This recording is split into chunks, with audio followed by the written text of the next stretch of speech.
81 സങ്കീർത്തനം ആസാഫ് എഴുതിയതായ സങ്കീർത്തനമാണ്. ഈ 81 സങ്കീർത്തനത്തിൻ്റെ ആരംഭഭാഗങ്ങളിൽ നാം കാണുന്നത് വലിയവനായ ദൈവം ഇസ്രായേൽ ജനത്തെ എത്രമാത്രം അത്ഭുതകരമായി പരിപാലിച്ചു എന്നുള്ളതാണ്. ദൈവം അവരെ കരുതി, അവരുടെ ആവശ്യങ്ങളിൽ അവരോട് കൂടെയിരുന്നു, അവരുടെ പ്രയാസങ്ങളിൽ അവരെ സഹായിച്ചു.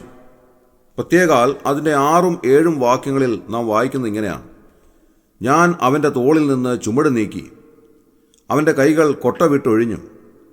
കഷ്ടകാലത്ത് നീ വിളിച്ചു, ഞാൻ നിന്നെ വിടുവിച്ചു. ഇടിമുഴക്കത്തിൻ്റെ മറവിൽ നിന്ന് ഞാൻ നിനക്ക് ഉത്തരമരുളി. മെരീബ വെള്ളത്തിങ്കൽ ഞാൻ നിന്നെ പരീക്ഷിച്ചു. ഇങ്ങനെ ദൈവം ഇസ്രായേലിനെ കരുതുകയും പോഷിപ്പിക്കുകയും പോറ്റിപ്പിളർത്തുകയും എല്ലാം ചെയ്തു. മിസ്രൈമിൽ ഫറവോൻ്റെ അടിമത്തത്തിൽ അവരനുഭവിച്ചതായ നിന്ദയും പ്രയാസവും കഷ്ടപ്പാടുകളും അടിമത്വവും എല്ലാം തിരുവചനത്തിൽ വളരെ വിശദമായി രേഖപ്പെടുത്തിയിട്ടുണ്ട്. അങ്ങനെ അവർ ദൈവത്തോട് നിലവിളിച്ചു. അവരുടെ കഷ്ടത കണ്ടുകൊണ്ട് വലിയവനായ ദൈവം ഇറങ്ങി വന്നു എന്നാണ് നാം വായിക്കുന്നത്. അങ്ങനെ അവരുടെ തോളിൽ നിന്ന് ചുമട് നീക്കി, അവരുടെ കൈകൾ കൊട്ട വിട്ടൊഴിഞ്ഞ് അവർക്ക് സമാധാനവും സന്തോഷവും ലഭിക്കത്തക്ക നിലയിൽ ദൈവം അവരെ സന്ദർശിച്ചു. അവരുടെ സന്ദർശന കാലത്ത് ദൈവം അവരെ അവിടെ നിന്ന് പുറപ്പെടുവിച്ചു. അവരുടെ വാഗ്ദത്ത നാടായ കനാൻ നാട്ടിലേക്ക് അവരെ ദൈവം കൊണ്ടുവന്നു. എന്നാൽ നാം ഈ സങ്കീർത്തനത്തിൻ്റെ അടുത്ത ഭാഗത്തേക്ക് വരുമ്പോൾ കാണാൻ സാധിക്കുന്നത്, ദൈവം അത്രമാത്രം അവരെ സഹായിച്ചു എങ്കിലും വലിയവനായ ദൈവം ഇസ്രായേലിനോട് പറയുകയാണ്: ഇസ്രായേലെ, നീ എൻ്റെ വാക്ക് കേട്ടെങ്കിൽ കൊള്ളായിരുന്നു. 8-ാം വാക്യത്തിൽ നാം അതാണ് വായിക്കുന്നത്: എൻ്റെ ജനമേ കേൾക്ക, ഞാൻ നിന്നോട് സാക്ഷ്യം പറയും. ഇസ്രായേലെ, നീ എൻ്റെ വാക്ക് കേട്ടെങ്കിൽ കൊള്ളായിരുന്നു. വലിയവനായ ദൈവത്തെ അവർ അംഗീകരിച്ചില്ല, ദൈവത്തിൻ്റെ വാക്ക് അവർ അനുസരിച്ചില്ല. ദൈവം അവരെ കഷ്ടതയിൽ നിന്ന് വിടുവിച്ചത് അവർ മനസ്സിലാക്കിയില്ല, അവരെ കരുതിയത് അവരോർത്തില്ല. അവരതുകൊണ്ട് എന്താണ് ചെയ്തത്? ദൈവത്തെ തള്ളിക്കളഞ്ഞു. 11ഉം 12ഉം വാക്യങ്ങൾ നാം വായിക്കുമ്പോൾ അവിടെ എഴുതിയിരിക്കുന്നത് ഇങ്ങനെയാണ്: എന്നാൽ എൻ്റെ ജനം എൻ്റെ വാക്ക് കേട്ടനുസരിച്ചില്ല, ഇസ്രായേൽ എന്നെ കൂട്ടാക്കിയതുമില്ല. അതുകൊണ്ട് അവർ സ്വന്തം ആലോചനപ്രകാരം നടക്കേണ്ടതിന് ഞാൻ അവരെ ഹൃദയകാഠിന്യത്തിന് ഏൽപ്പിച്ചു കളഞ്ഞു. ദൈവം പറയുകയാണ്, ഞാൻ അവരെ ഹൃദയകാഠിന്യത്തിന് ഏൽപ്പിച്ചു കളഞ്ഞു. ദൈവത്തെ അന്വേഷിക്കാത്ത ജനം ഹൃദയം കഠിനപ്പെട്ടവരാണ് എന്ന് ദൈവവചനം പറയുന്നു. ഹൃദയകാഠിന്യമുള്ള മനുഷ്യരെ കൊണ്ട് നമ്മുടെ ചുറ്റുപാടുകൾ നിറഞ്ഞിരിക്കുകയാണ്. കഠിന ഹൃദയരായിട്ടുള്ള ആളുകൾ, അല്പം പോലും അലിവ് കാണിക്കാൻ സാധിക്കാത്ത ആളുകൾ. വാസ്തവത്തിൽ വിശ്വാസികൾ പോലും കഠിനഹൃദയരായി തീർന്നിരിക്കുന്ന ഒരു കാലത്താണ് നാം ജീവിക്കുന്നത്. അങ്ങനെയുള്ളപ്പോൾ അവിശ്വാസികളുടെ കാര്യം പറയാനുണ്ടോ പ്രിയമുള്ളവരെ? നാം പത്രമാധ്യമങ്ങളും അതുപോലെ സോഷ്യൽ മീഡിയ ഒക്കെ നോക്കുന്ന സമയത്ത് നമുക്ക് കാണാൻ സാധിക്കുന്നത് കഠിനഹൃദയരായിട്ടുള്ള ആളുകളുടെ ചരിത്രങ്ങളാണ്. ദേശം മുഴുവനും കഠിനഹൃദയരെ കൊണ്ട് നിറഞ്ഞിരിക്കുന്നു. അലിവില്ലാത്ത മനുഷ്യർ, കൊച്ചു കുഞ്ഞുങ്ങളോട് കാണിക്കുന്നതായ ക്രൂരത, അതുപോലെ തന്നെ സ്ത്രീജനങ്ങളോട് കാണിക്കുന്നതായ ക്രൂരത, എത്ര ഭയങ്കരമായ ക്രൂരതകളാണ്, ഞെട്ടിപ്പിക്കുന്നതായ ക്രൂരതകളാണ് നാം ചുറ്റുപാടുകളിൽ കണ്ടുകൊണ്ടിരിക്കുന്നത്. കഠിനഹൃദയരായിട്ടുള്ള ആളുകൾ, അലിവില്ലാത്ത ആളുകൾ, സഹജീവികളോട് ദയവ് കാണിക്കാൻ, കരുണ കാണിക്കാൻ യാതൊരു നിലയിലും സാധിക്കാത്ത ആളുകളെ കൊണ്ട് സമൂഹം നിറഞ്ഞിരിക്കുന്നു. എത്രയോ ക്രൂരമായ കൊലപാതകങ്ങൾ നാം ഈ ദിവസങ്ങളിൽ കാണുകയുണ്ടായി. എത്രയോ അതിഭയാനകമായ നിഷ്ഠൂരമായ സംഭവങ്ങൾ നമ്മുടെ ചുറ്റുപാടുകൾ സംഭവിച്ചിട്ടുണ്ട്. മനസാക്ഷിയെ ഞെട്ടിപ്പിക്കുന്ന എത്രയോ സംഭവങ്ങൾ നമ്മുടെ ചുറ്റുപാടുകൾ ഉണ്ടായിട്ടുണ്ട്. കഠിനഹൃദയരായിട്ടുള്ള ആളുകളെ കൊണ്ട് ദേശം മുഴുവനും നിറഞ്ഞിരിക്കുന്നു എന്ന് വേണം കരുതാൻ. ദൈവവചനം പറയുകയാണ്, ഇസ്രായേൽ ജനം കഠിനഹൃദയരായി തീർന്നു. അവർ ദൈവത്തെ മറുതലിച്ച് കളഞ്ഞു, ദൈവത്തെ തള്ളിക്കളഞ്ഞു. എന്നാൽ ദൈവം അവരോട് പറയുന്നതായ ചില കാര്യങ്ങൾ ഈ സങ്കീർത്തനത്തിൻ്റെ അവസാന ഭാഗത്തിൽ രേഖപ്പെടുത്തിയിട്ടുണ്ട്. 13 മുതലുള്ള വാക്യങ്ങളിൽ ഇങ്ങനെയാണ് എഴുതിയിരിക്കുന്നത്: അയ്യോ, എൻ്റെ ജനം എൻ്റെ വാക്ക് കേൾക്കുകയും ഇസ്രായേൽ എൻ്റെ വഴികളിൽ നടക്കുകയും ചെയ്തുവെങ്കിൽ കൊള്ളായിരുന്നു.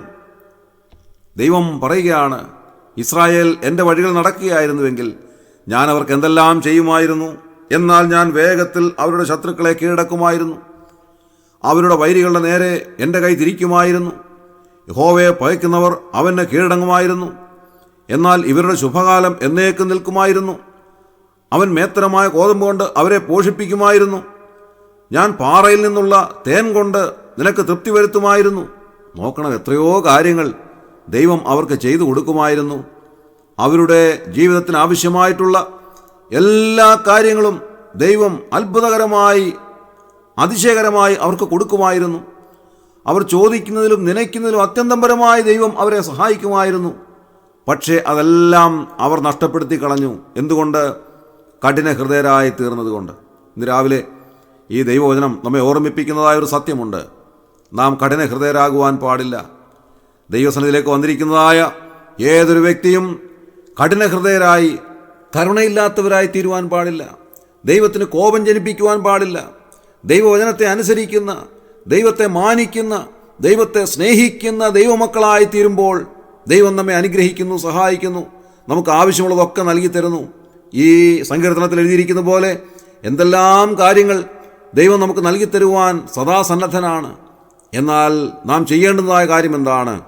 ദൈവസന്നിധിയിലേക്ക് അടുത്ത് ചെല്ലുകയും ദൈവത്തെ സ്നേഹിക്കുകയും ദൈവവചനത്തെ മാനിക്കുകയും ചെയ്യുമ്പോൾ ദൈവം നമ്മെ അനുഗ്രഹിക്കുന്നു. കഠിന ഹൃദയരാകാതെ നമ്മുടെ ഹൃദയത്തെ ദൈവസന്നിധിയിൽ താഴ്ത്തി ഏൽപ്പിച്ചുകൊണ്ട് മൃദുമാനസരായി തീരുവാൻ ദൈവം നമ്മോട് ആവശ്യപ്പെടുകയാണ്. നമ്മുടെ ചുറ്റുപാടുകളുള്ളവരോട് കരുണ കാണിക്കുവാൻ നാം ബാധ്യസ്ഥരാണ്. പ്രത്യേകിച്ച് അതിൻ്റെ 9-ാം വാക്യത്തിൽ രേഖപ്പെടുത്തിയിരിക്കുന്നത് അന്യദൈവം നിനക്കുണ്ടാകരുത് എന്ന് തന്നെയാണ്. അന്യാരാധനയല്ല നിന്നെ സംബന്ധിച്ച് ദൈവം ആഗ്രഹിക്കുന്നത്. അഖിലാണ്ടത്തെ നിർമ്മിച്ച വലിയവനായ ദൈവത്തെ, ഏക സത്യ ദൈവത്തെ നീ ആരാധിക്കണം.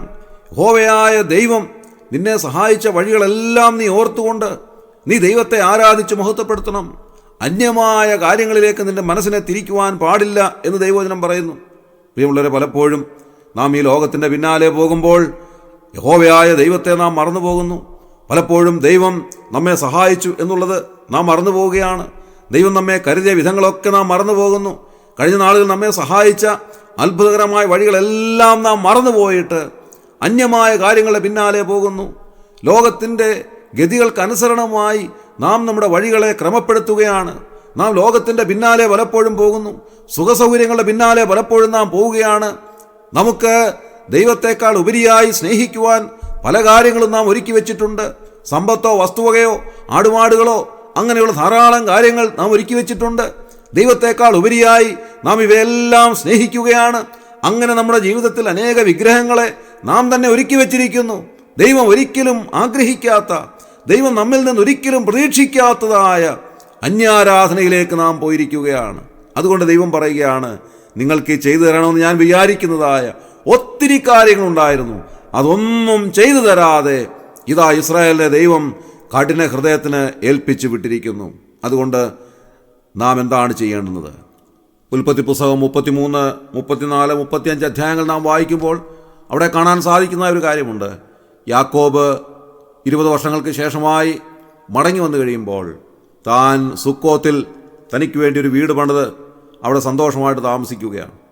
എന്നാൽ അവിടെ വെച്ച് തനിക്ക് നേരിട്ടതായ അതിഭയങ്കരമായ വിപത്തുകളും പ്രതികൂലങ്ങളും എല്ലാം മനസ്സിലാക്കി കഴിഞ്ഞപ്പോൾ യാക്കോബിനൊരു കാര്യം മനസ്സിലായി. താൻ താമസിക്കേണ്ടത് ഇവിടെയല്ല, ബേഥേലിലാണ് എന്നുള്ളത്.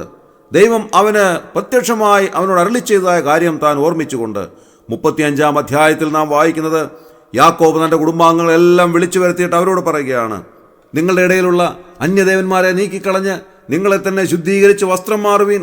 കഷ്ടകാലത്ത് എന്നെ സഹായിച്ച വലിയവനായ ദൈവത്തിന് ബേഥേലിൽ യാഗമർപ്പിക്കുവാൻ നാം പോകുന്നു. അവിടെ ചെന്ന് നാം പാർക്കണം. ദൈവത്തിന് അവിടെ നാം യാഗമർപ്പിക്കണം. അങ്ങനെ യാക്കോബ് മടങ്ങിപ്പോയതായി നാം വായിക്കുകയാണ്. അന്യാരാധനയിൽ നിന്ന് അനുഗ്രഹീതമായ ആരാധനയിലേക്ക് യാക്കോബ് മടങ്ങിപ്പോവുകയാണ്. അത്യുന്നതനായ ദൈവത്തെ താൻ ആരാധിക്കുകയാണ്.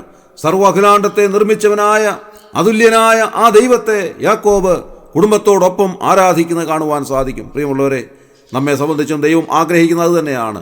നമ്മുടെ കഠിന ഹൃദയമെല്ലാം മാറിയിട്ട് യഥാർത്ഥമായി ദൈവത്തെ സ്നേഹിക്കുകയും ആരാധിക്കുകയും ചെയ്യുന്ന അനുഭവത്തിലേക്ക് നാം മടങ്ങി വരേണ്ടത് ആവശ്യമാണ്. സഹവിശ്വാസികളോട് കഠിനഹൃദയരാകാതെ, അതുപോലെ തന്നെ ചുറ്റുപാടുകളുള്ളവരോട് കഠിനഹൃദയരാകാതെ ദൈവത്തെ അക്ഷയമായി സ്നേഹിക്കുന്ന അനുഗ്രഹിക്കപ്പെട്ടവരായി അലിവുള്ള ഹൃദയമുള്ളവരായി തീരുവാൻ കർത്താവ് നമ്മെ സഹായിക്കട്ടെ. അങ്ങനെയെങ്കിൽ ദൈവം നമുക്കുള്ളതായ എല്ലാ അനുഗ്രഹങ്ങളും അതാത് സമയത്ത് നൽകിത്തരുന്നവനാണ്. ഈ സങ്കീർത്തനത്തിൻ്റെ അവസാന ഭാഗത്തിൽ പറയുന്ന എല്ലാ നന്മകളും നമ്മുടെ ജീവിതത്തിൽ അതാത് സമയങ്ങളിൽ ദൈവം നൽകിത്തന്ന് നമ്മെ പോറ്റി പുലർത്തട്ടെ എന്ന് പ്രാർത്ഥിക്കുന്നു. ഇന്നത്തെ ദിവസം അനുഗ്രഹകരമായി ജീവിപ്പാൻ കർത്താവ് നമ്മെ സഹായിക്കട്ടെ. നമ്മുടെ ഹൃദയത്തെ ദൈവത്തിൽ താഴ്ത്തി ഏൽപ്പിക്കാം, സമർപ്പിക്കാം, നമ്മുടെ കണ്ണുകളെ അടയ്ക്കാം, പ്രാർത്ഥിക്കാം. ക്രിസ്തുയേശുവിലൂടെ അതിവാത്സല്യമായി ഞങ്ങളെ സ്നേഹിക്കുന്ന സ്വർഗീയ പിതാവാം നല്ല ദൈവമേ, അനുഗ്രഹകരമായ ഈ ദിവസത്തിനായി ഞങ്ങൾ നന്ദിയോടെ സ്തോത്രം ചെയ്യുന്നു. ഇസ്രായേലിനെ സംബന്ധിച്ച് ഞങ്ങൾ കേൾക്കുകയായിരുന്നു കർത്താവേ, അവർ പലപ്പോഴും ഹൃദയം കഠിനപ്പെട്ടവരായി തീർന്നുപോയി, ദൈവത്തെ മാനിക്കാത്തവരായി തീർന്നു. അവർ കർത്താവെ അന്യാരാധനയിലേക്ക് പോയി. അത്യുന്നതനായ ദൈവത്തെ ആരാധിക്കുവാൻ അവർക്ക് സാധിച്ചില്ല. അവർ മറ്റു പലതിനെയും ആരാധിച്ചു. എന്നാൽ കർത്താവെ, പലപ്പോഴും ഞങ്ങളും ഇസ്രായേലിനെ പോലെ അന്യാരാധനയിലേക്ക് പോവുകയും മറ്റു പലതിനെ ആരാധിക്കുകയും ദൈവത്തെക്കാൾ ഉപരിയായി സ്നേഹിക്കുകയും ചെയ്യുന്ന അനുഭവങ്ങൾ ഞങ്ങളുടെ ജീവിതത്തിൽ ഉണ്ടായിട്ടുണ്ട്. ഇന്ന് രാവിലെ കർത്താവെ, മടങ്ങി വരുവാൻ ഞങ്ങളെ സഹായിക്കണമേ. ദൈവത്തെക്കാൾ ഉപരിയായ മറ്റൊന്നിനെയും സ്നേഹിക്കുവാൻ ഞങ്ങളെ അനുവദിക്കരുതെന്ന് പ്രാർത്ഥിക്കുന്നു. അത്യുന്നതനായ ദൈവത്തെ മാത്രം ആരാധിക്കുവാൻ ഞങ്ങളെ ഇടയാക്കണമേ. ഈ അഖിലാണ്ടത്തെ മുഴുവൻ നിർമ്മിച്ച അത്യുന്നതനായ സർവ്വവ്യാപിയും സർവശക്തനുമായ യഹോവയായ ദൈവത്തെ മാത്രം ആരാധിക്കുവാൻ ഞങ്ങളെ ഇടയാക്കണമേ എന്ന് പ്രാർത്ഥിക്കുന്നു. ഇന്നത്തെ ദിവസം കർത്താവെ ഞങ്ങൾക്ക് അനുഗ്രഹമാക്കി തരണമേ. ഞങ്ങളുടെ വഴിയാത്രകളിൽ കൂടെ ഇരിക്കണമേ. ആപത്തനർത്ഥങ്ങളെല്ലാം ഞങ്ങളെ വിടുവിക്കണമേ. ഈ ശുശ്രൂഷയിൽ സംബന്ധിക്കുന്ന എല്ലാവരെയും ഇവിടെ അനുഗ്രഹിച്ചാട്ടെ. അവിടുന്ന് അങ്ങനെ ചെയ്തതിനായി ഞങ്ങൾ നന്ദിയോടെ സ്തോത്രം ചെയ്യുന്നു. ഞങ്ങളുടെ പ്രാർത്ഥന കേട്ടതിനായി സ്തോത്രം. ഞങ്ങളുടെ കർത്താവ് രക്ഷിതാവുമായ യേശു ക്രിസ്തുവിന്റെ ധന്യമായ നാമത്തിൽ തന്നെ. ആമേൻ.